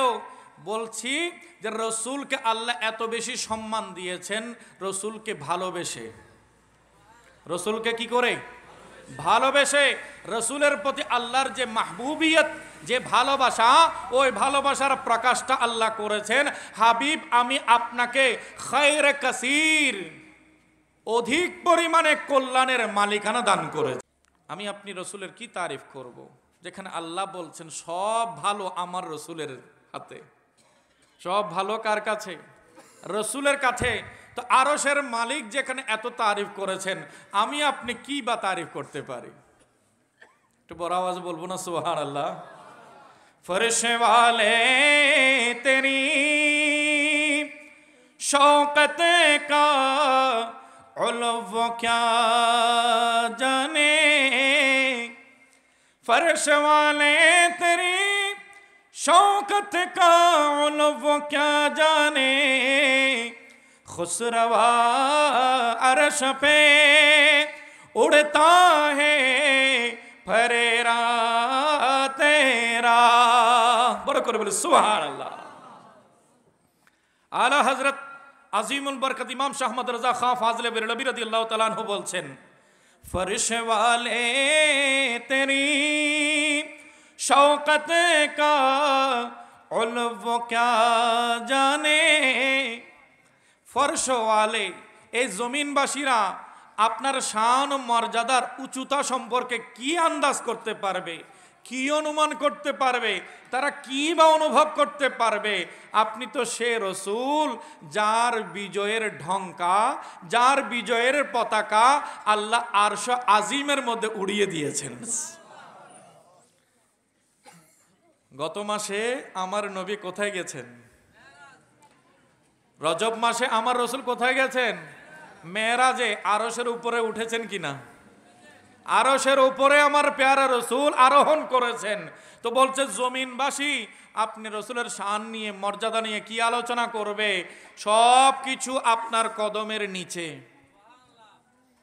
আপনার পা মুবারকের নিচে, জমিন আসমান সবগুলো আপনার নিচে। আপনি এমন কি আরশের উপরেও চলে গেছেন। একটু বড় করে বলুন সুবহানাল্লাহ। তো রসুলের এত বড়ত্ব, এত মর্যাদা, আমি আপনি কি বয়ান করব। আল্লাহ তাআলা আমাদের সবাইকে মন ভরে নবীকে মোহাব্বত করার, আদব করার তৌফিক দান করুক, আমিন। আসুন, আল্লাহ তাআলা বলেন ফাসাল্লি রাব্বিকা ওয়ানহার, আই মাহবুব আপনার রবের জন্য আপনি নামাজ আদায় করুন, ওয়ানহার এবং আপনি কোরবানি করুন। আল্লাহ তাআলা বলছেন, হাবিব আপনাকে আমি এত বড় নেয়ামত দান করেছি, তো নেয়ামতের শুকরগুজারি করতে হবে। নেয়ামতের কি করতে হবে? শুকরগুজারি করতে হবে, কৃতজ্ঞতা প্রকাশ করতে হবে। কিভাবে নেয়ামতের শুকর আদায় করব? আল্লাহ তাআলা আমার নবীর মাধ্যমে জানিয়ে দিচ্ছেন, ফাসাল্লি লিরাব্বিকা, তোমার রবের জন্য, আপনার রবের জন্য আপনি নামাজ আদায় করুন, এবং ওয়ানহার, আল্লাহর সন্তুষ্টির জন্য আপনি কোরবানি করুন। এখানে দুইটা তাফসীর আমাদেরকে মনে রাখতে হবে। আল্লাহ কেন নামাজের হুকুম দিলেন, আল্লাহ কেন কোরবানির হুকুম দিলেন, এর পেছনে কারণ আছে কিনা, রহস্য আছে কিনা? এই রহস্য জেনে নেওয়ার নামই হচ্ছে তাফসীর। উলামায়ে কেরাম বলছেন, বান্দা আমার রসুলকে আল্লাহ যে যুগের মধ্যে পাঠিয়েছেন, যে সময়ের মধ্যে পাঠিয়েছেন, তখন মানুষের মূর্তি পূজা করত। কি পূজা করত? মূর্তি পূজা করত, গাছের পূজা করত, পাহাড়ের পূজা করত। নিজের হাতে তৈরি করা পুতুল সামনে রেখে সেটার সামনে সাজদা দিত। একটু বড় করে বলুন নাউজুবিল্লাহ। তো সৃষ্টি করেছেন কে? তাহলে বান্দার মাথা যদি ঝুঁকে, কার সামনে ঝুঁকবে? আল্লাহর সামনে। আমার রসুলকে আল্লাহ তাআলা বলছেন, হাবিব আপনি বিশ্ববাসীকে দেখিয়ে দিন, আমি তোমাদের মতো পুতুলের সামনে মাথা দেই না, আমার মাথা আমার রবের নামাজে আমি সাজদার মধ্যে অবনত করি। একটু বড় করে বলুন সুবহানাল্লাহ। আমার রসুলের আমল ছিল কাফেরদের জন্য চ্যালেঞ্জ হিসেবে, কাফেরদের খণ্ডনে, তাদের বিরোধিতার জন্য আমার প্যারা রসুলকে আল্লাহ হুকুম করলেন, আপনি নামাজ পড়ুন। আপনার নামাজ দেখে কাফেররা জ্বলতে থাকবে, কাফেররা পরাজিত হয়ে যাবে। আপনার মাধ্যমে আমি আল্লাহর তৌহিদের ঢঙ্কা সমুন্নত হয়ে যাবে। একটু বড় করে বলুন সুবহানাল্লাহ। তাহলে আপনি নামাজ আদায় করুন। আর এই নামাজের মধ্যে কি হয় আমি খুব সংক্ষেপে বলবো। আলহামদুলিল্লাহ, আজকের এই পবিত্র জলসার সম্মানিত সভাপতি, বিশিষ্ট ইসলামী চিন্তাবিদ, লেখক ও গবেষক, মাদ্রাসায়ে তৈয়বিয়া উদুদিয়া সুন্নিয়া ফাজিল চন্দ্রঘোনা রাঙ্গুনিয়ার সম্মানিত সুযোগ্য অধ্যক্ষ মহোদয় হযরতুল হাজ আল্লামা মুফতি মুজিবুর রহমান নিজামী মুদ্দাজিল্লুহুল আলী, সবাই একটু বড় আওয়াজে বলি মারহাবা। ওলামায়ে কেরামকে বড় মহব্বতের সাথে শ্রদ্ধা জানাবেন, সম্মান করবেন। কারণ হাদিসে পাকে আছে, যে বান্দারা আলেম ওলামাকে ইজ্জত করে, কিয়ামতের ময়দানে আল্লাহ তাআলা ওইসব বান্দাদেরকে নবীগণের কাতারে ইজ্জত দান করবেন। তা আমাদের সেই কিয়ামতের ময়দানে সম্মানের দরকার আছে কিনা? আল্লাহ তাআলা আমাদেরকে অর্জন করার তৌফিক দান করুক, আমিন। নামাজের মধ্যে আমরা কি প্রমাণ করি? সবার মনোযোগ আছে? আমি আর বেশিক্ষণ কথা বলবো না, আমার সময় প্রায় শেষ। এশারের পরে ধরার কথা ছিল, কিন্তু আপনারা তো জানেন রাস্তার অবস্থা কি। আমার পূর্ববর্তী আলোচক উনিও বলেছেন যে আজকে জ্যামের কারণে আমাদের শিডিউলের মধ্যে আকপর করতে হয়েছে। তারপর আলহামদুলিল্লাহ, দিনের স্বার্থে আপনাদের প্যারা হাজরিন, নামাজের মধ্যে বান্দা কি প্রমাণ করে? বান্দার বিবেক সবসময় বান্দাকে সিগন্যাল দেয় যে বান্দা তুমি বড়, তুমি সেরা, বলে কিনা? পাঁচজনে মিলে কথা বললে, হ্যাঁ, তখন পাঁচজনে পাঁচটা পরামর্শ দেয় কিনা? কোন একটা বিষয় নিয়ে যদি পাঁচজনে কথা বলে, পরামর্শ কয়টা হয়? 5টা হয়। আবার সবাই আশা করে যে এই বৈঠকে যেন আমার পরামর্শটা টিকে যায়, আমার পরামর্শটা টিকে যায়। কেন? বলে সবার চেয়ে জ্ঞানী তো আমি বেশি, সবার মধ্যে আমি কি বেশি জ্ঞানী মানুষ, তো আমার বুদ্ধিমত্তা, আমার কথাটা যেন টিকে যায়, এরকমও আশা বান্দার অন্তরে জাগে কিনা? কথা বলেন, জাগে কিনা? বান্দা কখনো নিজেকে ছোট ভাবতে শেখে নাই, সবসময় নিজেকে বড় ভাবতে শিখেছে। কিন্তু যার যেটা যোগ্যতা, সেই যোগ্যতা অনুপাতে তাকে মূল্যায়ন করতে হবে কিনা? যার যেটা মেধা, যার যে পজিশন, যার যে অভিজ্ঞতা, সেটাকে আপনাকে শ্রদ্ধা জানাতে হবে। আপনিও বৈঠকে স্থান পেয়েছেন মানে আপনি সর্বে সর্বা হয়ে যাবেন, সবার সেরা হয়ে যাবেন, এটা কোনো কথা নয়। তারপরে বান্দা মনে করে যে আমি সবার সেরা। এই সমাজে আমার মতো ভালো মানুষ আর নাই। এরকম বান্দার মন তাকে বারবার শিক্ষা দেয় কি আমি সবার সেরা। এখন বান্দা এই সেরাটা কিসের উপর ভিত্তি করে? বলে আমার কাছে দিমাগ আছে, আমার কাছে ব্রেইন আছে, আমার কাছে বিবেক আছে, ওই বিবেকের কারণে আমি সবার সেরা। এখন নামাজে যখন বান্দা দাঁড়িয়েছে আল্লাহর সামনে, তখনও বান্দার ব্রেইন উপরে মাথায়, সে যখন দাঁড়িয়েছে তখনও তার মন বলে বান্দা তুই সেরা, তুমি সেরা, তুমি সেরা, কারণ তার ব্রেইন কি উপরে। সে যখন রুকুতে গিয়েছে তখনও বান্দা বলে আমার ব্রেইন উপরে আছে, আমি এখনো সেরা। আমার আল্লাহর নজর বান্দার মাথার দিকে নয়, বান্দার চেহারার দিকে নয়, বান্দার শরীরের দিকে নয়, আল্লাহর নজর কোথায়?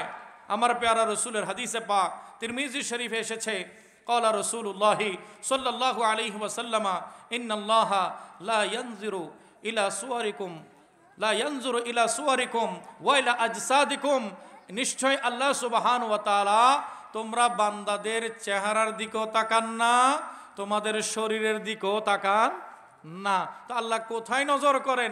ওয়ালাকিন ইয়ানজুরু ইলা কুলুবিকুম, আল্লাহর নজর বান্দার কলবের দিকে। আল্লাহর নজর কোথায়? বান্দার কলবের দিকে। তো আরিফিন বান্দা যারা আছেন, সুলতানুল আরিফিন বাইজিদ বুস্তামি রহমতুল্লাহি আলাইহির মতো আল্লাহর আউলিয়া কেরাম, ওনারা বলছেন যেখানে আল্লাহর নজর থাকে সেটা আল্লাহর আরশের সমান হয়ে যায়। তো বান্দার প্রতি যখন আল্লাহর নজর বান্দার কলবের দিকে হয় তখন কলবুল মুমিনে আরশুল্লাহ, বান্দার ওই কলব আল্লাহর আরশ হয়ে যায়। একটু বড় আওয়াজে বলি সুবহানাল্লাহ। এখন বান্দা যখন দাঁড়িয়েছে তখন তার ব্রেইন উপরে, তার কলব নিচে। কলব থাকে বাম স্তনের একটু নিচে। বলছে বান্দা যখন দাঁড়িয়েছে তখন তার ব্রেইন উপরে, কলব নিচে। বান্দা ভাবে আমি সেরা, আমি সেরা। বান্দা যখন রুকুতে গিয়েছে তখনও তার ব্রেইন উপরে থাকে, কলব নিচে থাকে, তখনও বান্দা ভাবে আমি সবার সেরা, আমি সবার সেরা। আর যখন বান্দা সাজদায় গিয়েছে, কোথায় গিয়েছে?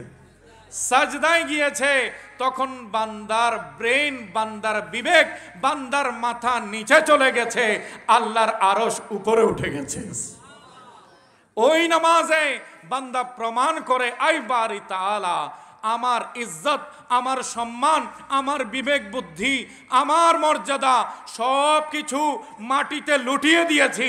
আল্লাহ তোমার আরশকে আমি বড় করে দিয়েছি, আমি তোমার আরশকে উঁচু করে দিয়েছি, আমি তোমার দরবারে সারেন্ডার করছি। মালিক, আমি তোমার গোলামিতে আছি, আমি তোমার গোলামিতে আছি, আমি তোমার সামনে কিছুই নও, বরঞ্চ তুমি যদি মেহেরবানি করো আমার গুনাহ মাফ করে দিয়ে আমাকে কবুল করে নাও। নামাজের একটা প্র্যাকটিক্যাল শিক্ষা আমাদের দরকার আছে কিনা? আজকে আমরা জানলাম যে নামাজ এমন ইবাদত যেটাতে বান্দা নিজের সব কিছুকে বিসর্জন দিয়ে আল্লাহর তৌহিদকে বুলন্দ করে দেয়। একটু বড় আওয়াজে বলি সুবহানাল্লাহ। প্যারা হাজরিন, আলোচনার একেবারে শেষ প্রান্তে, ফাসাল্লি লিরাব্বিকা ফাসাল্লি লিরাব্বিকা ওয়ানহার, আপনি আপনার রবের জন্য নামাজ পড়ুন। আমার রসুলে পাক কুফফারদের সামনে চ্যালেঞ্জ ছুড়ে দিলেন, আমি পুতুলের সামনে মাথা দেই না, আমি গাছের সামনে মাথা দেই না, পাহাড়ের সামনে মাথা দেই না, আমার মাথা ঝুঁকে তো কার সামনে? আমার মাথা ঝুঁকে কার সামনে? আল্লাহর সামনে। এটাই আমার রসুলের আমলি প্রতিবাদ যে আমি আল্লাহর ইবাদতে ঝুঁকে, তোমরা তো শত জায়গায় সাজদা দাও, হাজার জায়গায় সাজদা দাও। ডক্টর ইকবাল रहमतुल्लाहि अलैह বলছেন, ये वो एक सजदा जिसे तू गिरा समझता है, हजार सजदों से बंदे को देता है नजात। বলছে তুমি এই এক সাজদা যেটাকে বোঝা মনে করছো, আর যেমন অনেক বান্দা আমাদের সমাজে আছে যারা নামাজ পড়াকে বড় কষ্টের কাজ মনে করে, আছে কি না?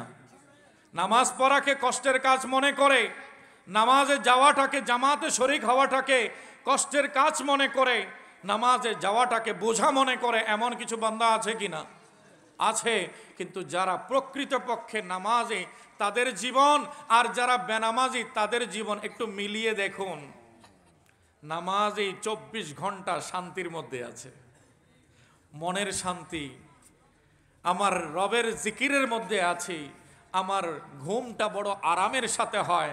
আর যে বেনামাজি হয়ে রাতে ঘুমায়, কিছুক্ষণ পর পর ঘুম ভেঙে যায়, অস্থিরতায় থাকে, সে সারা রাত ছটফট ছটফট করতে থাকে, তার শারীরিক কোনো উন্নতি নেই, পরিবারের মধ্যে কোনো বরকত নেই।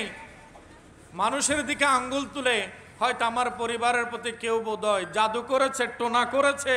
আসল জাদু টোনা তো লোকে করে নাই, তোমার আমলে করেছে, তোমার চরিত্রে করেছে। তুমি তো 5 বার আল্লাহর দরবারে সাজদা দেওয়ার কথা ছিল, আজকে এক জায়গায় সাজদা দিতে তুমি যখন অস্বীকার করছো, আল্লাহ তোমাকে 1000 জায়গায় মানুষের সামনে নত করে দিচ্ছে। একটু বড় করে বলুন নাউজুবিল্লাহ।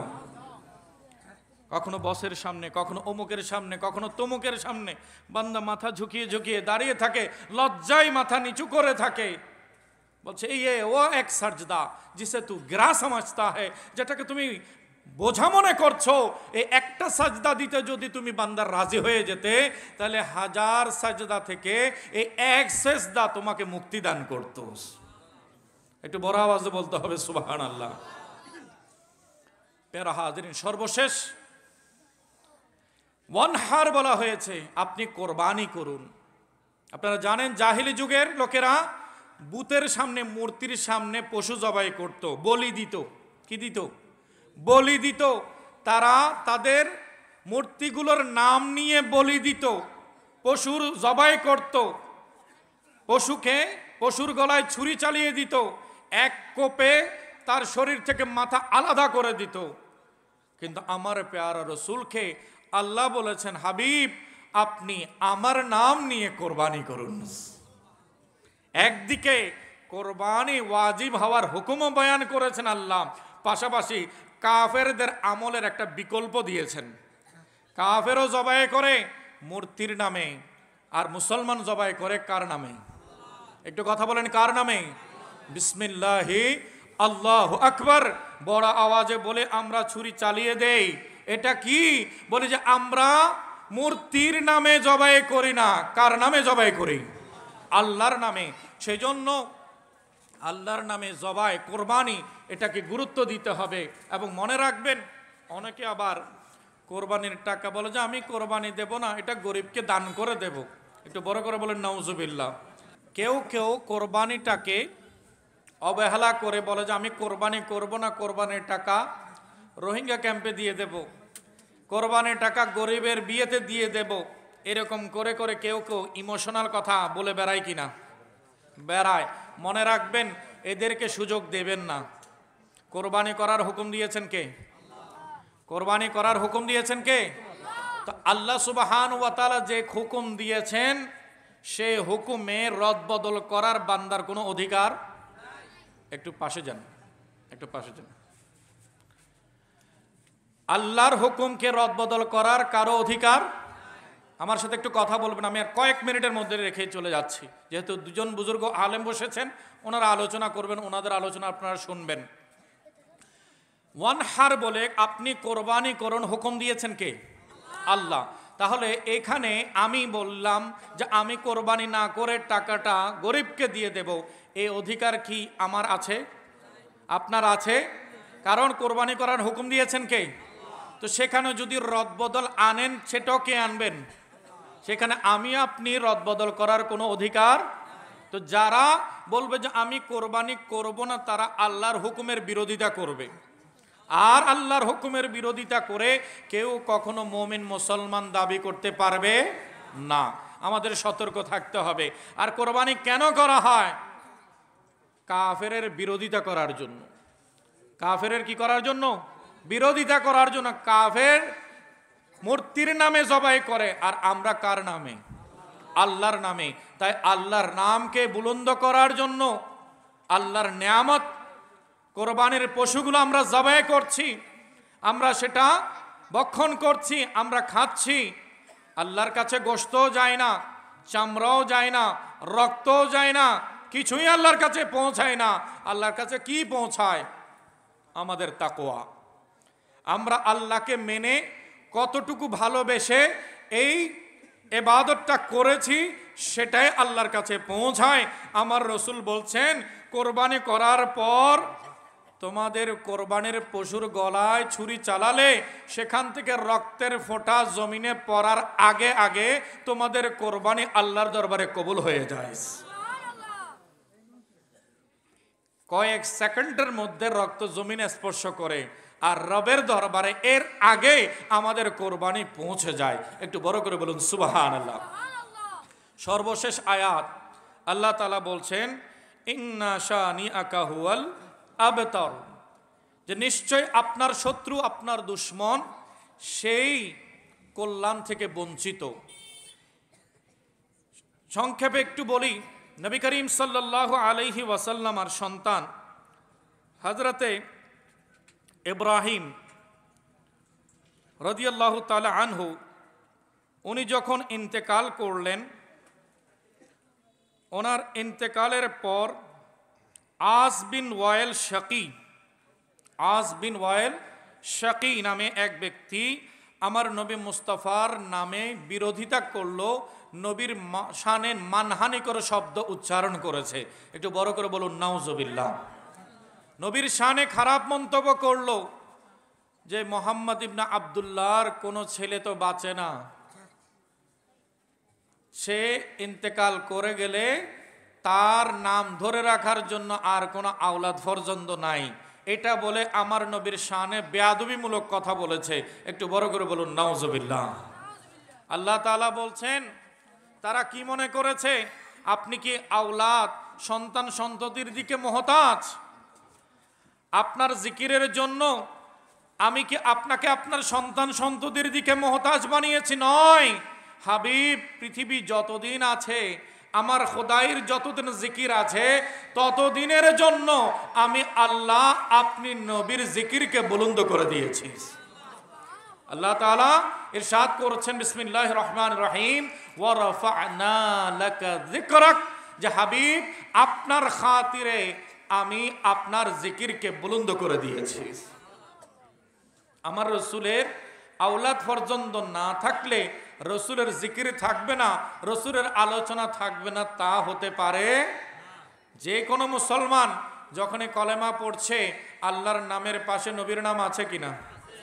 আজান দেয়া হচ্ছে, আশহাদু আল্লা ইলাহা ইল্লাল্লাহর পরে আশহাদু আন্না মুহাম্মাদার রাসূলুল্লাহ আছে কিনা? নামাজের মধ্যে আত্তাহিয়ার মধ্যে আসসালামু আলাইকা আইয়ুহান নবীও আছে। দুরূদ শরীফের মধ্যে আল্লাহুম্মা সাল্লি আলা সাইয়্যিদিনা মুহাম্মাদিন ওয়া আলা আলি সাইয়্যিদিনা মুহাম্মাদিন আছে কিনা? আপনি কবরে যাবেন, সেখানেও বিসমিল্লাহি ওয়া আলা মিল্লাতি রাসূলিল্লাহ, যখন বান্দার কবরে বান্দাকে নামানো হচ্ছে তখনও বলা হচ্ছে আল্লাহর নামে আমার নবীর মিল্লাতের উপরে আমরা আল্লাহর কুদরতে তাকে সুপর্দ করছি। কোত্থেকে আপনি নবীকে বাদ দেবেন? আবার কবরে মাটি চাপা দেওয়ার পর সবাই চলে আসছে, দুজন ফেরেশতা আসলো জিজ্ঞাসাবাদের জন্য। সহিহ বুখারী এবং মুসলিম উঠিয়ে দেখুন, তিনটা প্রশ্নের কথা সেখানে উল্লেখ নাই। একটা প্রশ্ন, মা কুনতা তাকুলু ফি হাদার রাজুল, দুনিয়াতে থাকতে এই মহান ব্যক্তি সম্পর্কে তুমি কি মন্তব্য করতে, কি বলতে? সেখানেও একমাত্র চূড়ান্ত প্রশ্ন করা হবে, আমার নবী মুস্তাফাকে তুমি কিভাবে মূল্যায়ন করেছো, কিভাবে রসুলকে মেনে নিয়েছো? কবরের মধ্যে রসুল আছে কিনা? কথা বলেন, আছে কিনা?